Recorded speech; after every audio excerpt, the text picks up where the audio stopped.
confession to make. Basically, I was thinking I'm signing up for a TED Talk, you know, as I'm a life coach. So now you're getting a fucking TED Talk, all right? So what is it? I'm a life coach, but do you know what's life coach? What life coach means, yeah? Nodding heads, yeah, not nodding heads.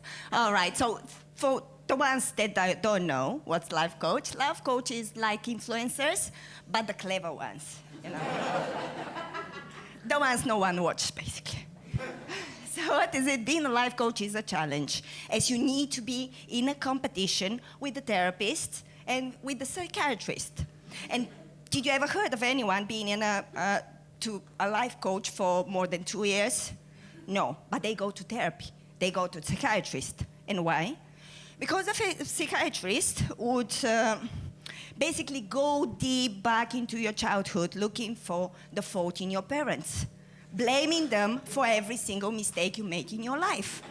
And that's worth every penny, you know? It might take years, but they're gonna find that when you were 6 years old, your mom told you no ice cream before dinner.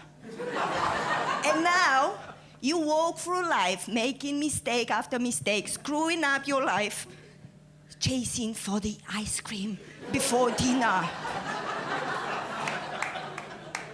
And if you go to a life coach, though, then they will tell you, empower yourself, get responsibility, you know, take ownership, just learn from your mistakes, and just be responsible for your own mistakes, carry on, learn the lesson. Who wants that shit, goddammit?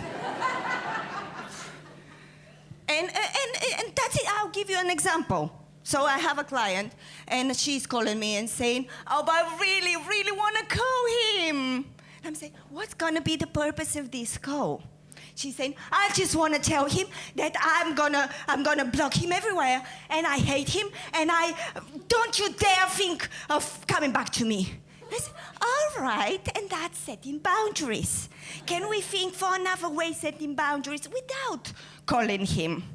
She said, I know that. I'm gonna key his car, saying, fuck off, you cheater! What about taking the lesson and living our best life? What about that? But I don't want to go hiking. And she's right. Is that something British? Going hiking, oh, divorces? Going hiking, you know, in the woods and in the mountains? And for check, you know that here in UK you don't have real mountains. No, you don't. No. All right, and every time somebody asks me, you know what, Irene, I think my ex is advising me to go to a therapy. Shall I go? And every time somebody asks me that, what would you say? If they say, my ex is telling me to go to a therapy, what would you advise? Go or no? I'll tell you what is gonna be my advice. I'm always saying exactly the same thing as if you ask me, shall I go to the toilet? I would answer like this. So if you feel like you have something inside of you that it really needs to come out, otherwise you'd embarrass yourself, then go. But if it's only because someone is telling you to go, yes, yeah, sure, you can go, but nothing will come out.